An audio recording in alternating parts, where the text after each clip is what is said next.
হাইঙ্গ দিন বাড়তে বইয়ে থাকতে থাকতে শরীরে গেছে জং ধরে। এই প্যানে শরীর আর মন দুইটাই ভালো করতে আজকে বাইরেই পড়ছি ঘুরতে। নতুন কোর্তা পরে লইছি আজকে মন আছি মতো। মন শান্তি তো হকল শান্তি। এই প্যানে আজকে চলে আইছি মোর মামাতো বইনের বান্ধবীর স্বাস্থ্য বইনের বাড়তে ঘুরতে। বাড়ি গইছে এককাল নদীর ধার দিয়ে, হ্যাঁ আইয়েই এককালে পরানটা শান্তি হইয়ে যায়। নদীর ধারে খারাইয়া হাওয়া বাতাস খাইয়া পরানটা এককালে জোর হয়ে গেছে। আসসালামু আলাইকুম, আমনে গো বেবাক্কে কেমন আছেন আপনারা? বেবাক্কে অনেকদিন পর আমনে গো লাগে দেখা। আমাগো ভাউজে আবার ব্যাংকের না লাফাই জাহাজে উঠতে আছে, যাই হোক আজকে ওটাই লাগবে।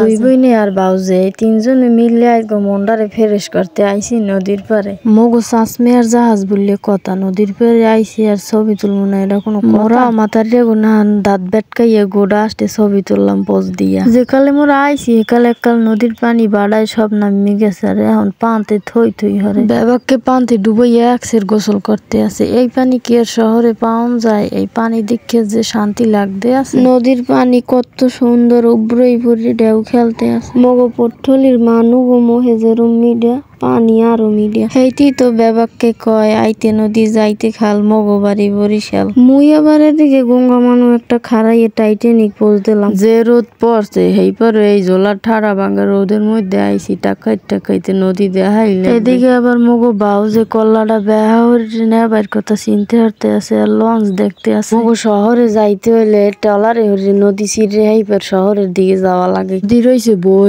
রে এখন তো কমি বর্ষাকালে যে নদীর পারে থায় হ্যাঁ যে বেমালা কষ্ট হয় রানতে পারতে খাইতে। ঘর দুয়ার চুলা চাটকি সব পানতে তলাইয়ে যায়। নদীর ধারে আবার ইটের বাড়া মাটিপুর ইট বানাইয়া একসের হুক তাল গাছের না লম্ফা এটি দিয়ে ইট পড়ার পর সুঙ্গর না ধোয়া ওরে তাই বেমালাই কথা কইয়ে হালাইছি। আপনারা বেবাককে ভালো থাকেন। আল্লাহ হাফেজ।